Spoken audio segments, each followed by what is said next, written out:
All right. And continuing to talk about the polls, yes, most of the polls are skewed, but polling is also revealing some other interesting data. Rasmussen's director of polling states, quote, I think there's some good stuff that you can see as well, like the fact that Donald Trump is winning among anyone who says they are part of an organized religion, but Kamala Harris is winning big, even bigger among Democrats, among atheists. And she's also beating Trump handily by like 20 points among people that say they are agnostic or not sure what the religion is. And then Donald Trump also winning with every human being in America, except for people that rarely or never attend church. It's like some kind of weird holy war is going on. And that's what we're here to discuss with Gary Michael Voris, host of In Depth at Souls and Liberty, a Catholic patriotic conservative news outlet. Voris earned multiple awards for 40 plus years of news media experience and writing, producing, investigative work from AP, Detroit Press Club, Michigan Broadcasters Association, as well as 4 news Emmys in multiple categories. And in 2006, using more than $1 million of his own life savings, he began St. Michael's Media and also found time to author multiple books. So thank you for being here, Gary. Appreciate you discussing this important topic with me.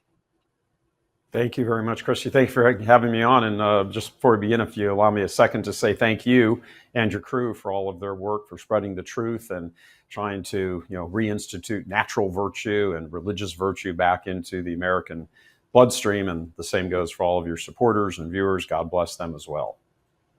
Well, I was just telling my husband last night, I'm like, I just have this strong desire to buckle down and do as much as I possibly can with, of course, balancing family duties. That's what's most important.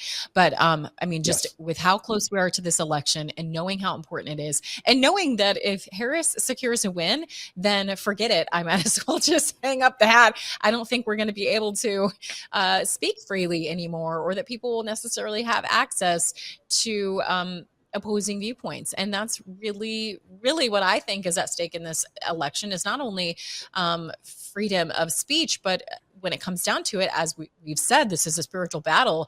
How much freedom of religion are we going to be able to exercise? Because in some countries, if you just simply try and tell people what the Bible has to say about important topics, they'll call it hate speech, right?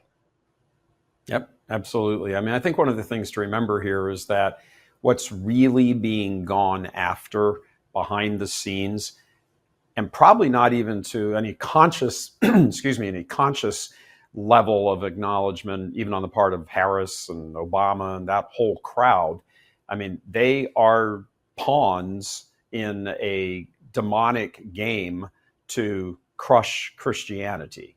It's the reason they've gone after Western civilization, and they've gone after America, which is built on those Christian/Catholic principles, nature's law, natural law, all of those things, a right to free speech, even the concept, the big mega concept that because you're created in the image and likeness of God, every one of us, there are certain rights, actual rights, capital R, that inure to us because we share in the divine life. Not perfectly, obviously. You don't need to. God made us in his own image and likeness, and because of that, we have rights that come to us by the very virtue of our dignity as being made in the image and likeness of God. And the role of government is to simply protect those rights.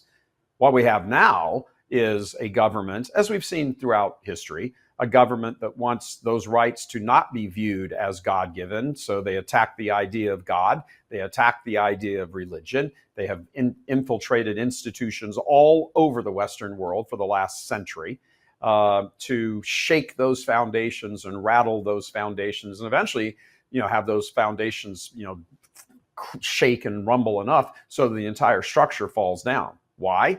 Because they're there ready to put together the pieces to rebuild their new world order, which will be absent God. They may not be thinking that in terms of they're accomplishing, a satanic agenda, but Satan is, and that's what he's doing. And I'm sorry, just enough Christians I don't think get this. We talk as, it's a holy war, spiritual war, battle war, blah, blah, blah, and it just sounds like an almost cliche expression. There is a malevolent being, a personal malevolent being who was the light bearer, who was the angel of light, whose pride challenged God and he was hurled down.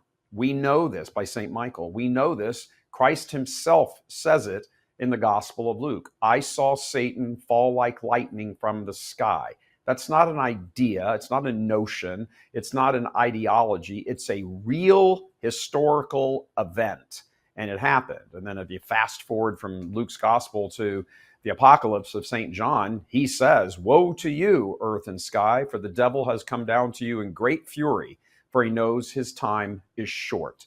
So here we are. Yeah, and his time, seems like it goes on forever, but it doesn't. I mean, compared to eternity, what's the entire history of humanity? Barely a blip, not even a blip. So what is he about? He's a destroyer, and he doesn't have control over earthly events in the material world. He's an immaterial being.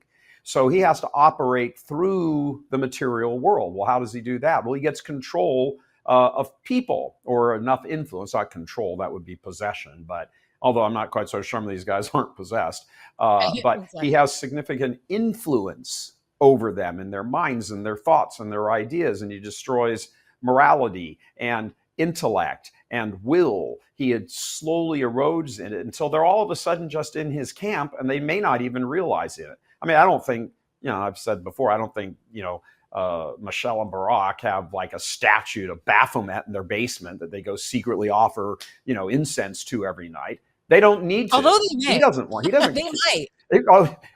Yeah, although I wouldn't rule it out, but I couldn't say one way or the other. But they certainly serve his agenda. I mean, Satan isn't as interested in a pinch of incense to him as he is souls being delivered over to him. That's his game. And in order to do that, he has to have control, sufficient control through human agency to institute policies and drive cultures so that they become more and more and more separated from God. That's his entire MO. That's what he does. I'll add, he doesn't philosophically, he doesn't do that because he gets joy out of it or like, yay, I won another one. It's his nature. His nature is to destroy, and he destroys. That's what it is. That's why our Lord says to the Pharisees, your father is the devil, and you do your father's will. He was a liar and a murderer from the beginning. So that's what you're dealing with. And until Christians seriously wake up and not just kind of admit that as some like, oh yeah, the color on the walls is beige or white or whatever, and move on with their lives. I don't think enough Christians, I would include Catholics and Protestants in this group of Christians, that there's not enough who really seriously understand and really get what's going on behind the scenes. You're right when you say, you and many others, including us, that this isn't an election, it is the election. Absolutely. But why is it that? Well, it's just not because, the Constitution will be torn up eventually and, they'll lock down their power and that'll be the end of it. And this will be the last election. All of that is true, but it's not true because it serves its own purpose for that. It's true scarily because it serves a satanic agenda. There's a reason atheists and agnostics have lined up, in perfect form behind Kamala. I don't think any of those people are like secret devil. Well, most of those people are secret devil worshipers. They just see the world without God. That's the chief thing that makes them communists, like Karl Marx, the founder of Marxism. They see the world and without God, without religion or anything as a great thing, and they move towards that. I don't think she's ever come out. I mean, in fact, I've heard her say a couple of times, "God bless." I'm like, well, which God are you talking about there? Yeah, exactly. So they line up square behind her because they intuit from her, policies until she started changing her mind on all of them a month ago.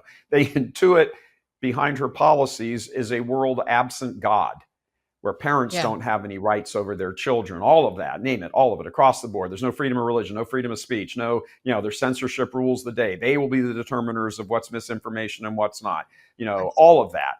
That's what they're voting on. They're certainly not voting on her economic record. Her economic record is abysmal. It's in the toilet, has been for 3.5 years. They're voting on this. They're voting on the philosophical principles that she stands for, and they get. And they're so closely aligned, they don't even have to be spoken. They understand it. See, that's like the demonic mind at work. that they all share in this same demonic mind, and there's never a word said about it because that doesn't need to be. It's like two people Yeah. who are in love with each other. You It's run a around hive an mind. older couple.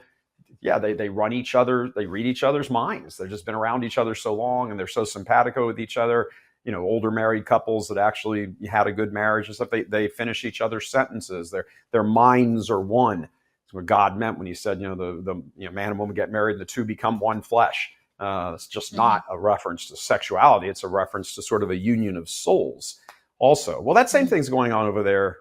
On the demonic side, and good people. It's interesting that you have so many Christians, self-professed Christians, who I believe are, authentically view themselves that way. Whether they're actually correct in that or not, so, it's probably another show.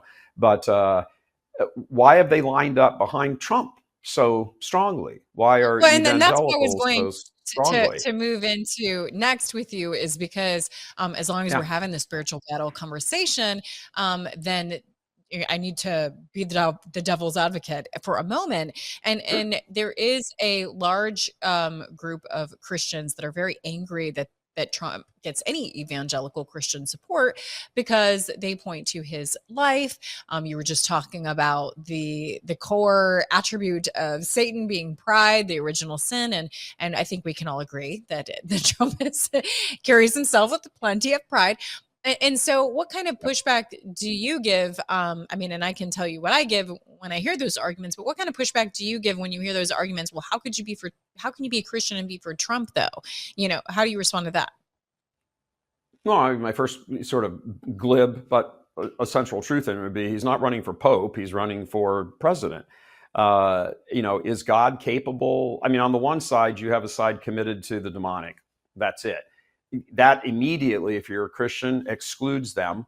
Now you turn over here and you say, do you have somebody who misses the mark? Sometimes, quite frequently, on anything that we would believe to be Christian. Sure, he does. He's in favor of some kind of weird, I don't even know what it is, jigsaw puzzle position on abortion, because it seems to shift and move, with every question a reporter throws at him. Except it should be illegal in all cases. He doesn't say that, which is what it should be. But the gay marriage thing is kind of all over the map. He doesn't even really talk about that. These are all, people are right. Christians are right to have a kind of a guttural reflex to that and say, oh, that's not Christian. Well, no, it's not. But, King Cyrus wasn't Jewish when he released the Israelites and sent them back to, Jerusalem with government funding to rebuild the temple and rebuild the city walls. God has to, I think it's kind of revealing that of all of the splay of Christianity here in the United States, that God went searching for somebody to be a great Christian leader, and what he came up with was Trump. Because God uses God can use sin. He doesn't want it to be the case, but when it happens, God can use sin to save people. All you have to do is look at the cross on Golgotha. That's the greatest sin anybody in humanity could have ever created. And by the way, it was carried out by the state. So anybody who's Christian who thinks that politics don't matter, that execution of Christ was not done by the Jews. They actually went to Pilate and insisted that he do it. Got it. It was instigated by them, but it was the state. It was the Roman Empire that executed Christ, not the Jews. When you understand sort of the stakes of what's at play here, this is a big deal. It's really a very big deal. And for somebody to say, oh, I don't like him because he's not perfect, or he doesn't support what I believe to be Christian. Well, what? So Kamala does? And I'm sorry, sitting at home, not an option. Sitting at home when you would lean towards Trump, but you're turned off by personal stuff about him, and that's enough to make you sit home and not negate the vote of a communist on the other side, a side committed to the demonic agenda of child sacrifice. Think of the DNC. They had a van out in the back alley where they killed two to 3 dozen children as a political statement. They committed vasectomies on guys that walked in there and just sort of cemented their beta maleness. If they had any chance of ever becoming alpha, they Yeah. certainly gave it away inside that van. Yeah. All of this stuff, it's demonic. And you Yeah. know, you go to war with the army you got. And I think a lot of faithful Christians have to stand around and take a good hard look in the mirror and say, you know, well, we got Trump. Why did we get Trump? Well, are you on the backs of your pastors standing up saying, hey, Pastor Smith, you know, why don't you ever preach against these evils? Oh, because you don't want to tick off your congregation who'll stop Yeah. giving you money and you'll lose your job. Same thing with Catholics. Yeah. Hey, And Father, why don't you that's ever a say whole blah, blah, nother blah? topic. Yeah, that's Yeah, a yeah, whole nother topic yeah, again. There's a lot of yeah, people that talk about 2016 and the miracle of Trump winning in 2016 as kind of yeah. being a pause, like a reprieve that God allowed us to have for a moment before things accelerated. And in talking about that, it's like we're praying for another pause, some grace to have us That's time. And true. that's really what it is for me, is because, we can talk about all these other elements, but at the end of the day, when you talk about an election versus the election, okay, maybe Trump is not your guy. Maybe he's not your perfect pick. Maybe there's a lot of things that need to change about having more choices in elections in general, but we can't even have those discussions. We can't move forward at all if we don't fix this election process as a whole. And obviously this aggressive move against him is to retain power. And so if Absolutely. he doesn't win, we won't get that pause. We won't get that chance to have a hope for maybe an even better candidate in the future. That's completely gone. Like you've That's just just off the destroyed table. Yeah. any hope. Yeah. So what do you see happening if we are able to secure another pause, if you will, another chance to continue to pray for repentance and ask God to heal our land? Yeah, first of all, I do agree with that about 2016. And we covered 2016, and I will be very happy to say that I was the very first person in the media who actually called the election on election night for Trump in 2016. Actually, it was the next day at 2 or 3 in the morning, whatever time it was that Pennsylvania finally Yeah. flipped. I danced on the desk, literally danced on the set desk with my other co-anchors, celebrating it. We brought out a statue of Our Lady and said prayers of thank you and everything else, as we said, hey, land's consecrated to you. So I get all of that. I think the problem was Trump went into that administration kind of getting it. He sort of got, and he could go on kind of about the deep state and the swamp and all that and everything. I think he got a rude awakening once he got into the White House and found out that the very people around him were also traitors. So many of them, not all of them, but so many of them were traitors. And, and then he had to deal with the deep state and the Russia crap and the impeachments and the Nancys and the 17 intel agency directors who'd been put into those positions by Obama, who were all operating against him. I think he got kind of blindsided. And I think his administration started off like that. And I think it kind of ended like that with the whole COVID thing when he's like, oh, Dr. Fauci, he's great. We should listen to him. He's a much wiser Donald Trump now. And that statement that he released over the weekend saying, if I'm back in power, essentially these communist bastards are going to jail. And I'm like, yes. And of course, the media is now caught on to that statement. How much do you think being shot at and shot in the head changed his view on things and his resolve on things? I think it probably underscored it. You've got to imagine there are people around him who are always kind of trying to politicize. That's the wrong way to say it. Who are always trying to say, here's the best political thing to do right now. And they're kind of always whispering in his ear, even the one without the bullet in it, trying to say, do this, do that, say it this way, say it that way, massage this, nuance that, and everything else. And, you've got people around you in your inner circle who are constantly yammering into your ears like that. It's got to probably have some effect. I would think that would sort of galvanize him in his, wow, they just tried to literally kill me. And the fact that he attributes his save there to God an action of God or his angel or whoever that, made him just go like that and miss having his brain splattered out as opposed to a little piece of his ear. I think that's probably galvanized him internally. It seemed like that when he came out at the RNC, less than a week later. He just seemed very secure and kind of quiet, but not quiet from shyness. This like a quiet resolve that, wow, this really, all of my campaign rhetoric, which always has a little bit of a coating of rhetoric over it, to him is now actually real. I'll be curious the debate to see just how much of that resolve. He can come out with a certain body language enmity against Kamala Harris. I'm not suggesting you go over and punch her or anything like that, but you should be able to see he should hold her, as every red-blooded American should. They should hold her in disdain. And I think he needs to project that, not in some like insulting fashion, not so the media can go, like he's racist, he's a bigot, he's a misogynist. Just from a position of strength. She's a traitor. I agree. She's a traitor.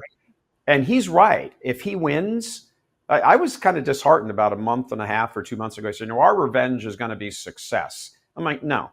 You don't leave the cancer laying around just because it happens to go into remission for a little bit because of some drugs, because it's always going to flare back up.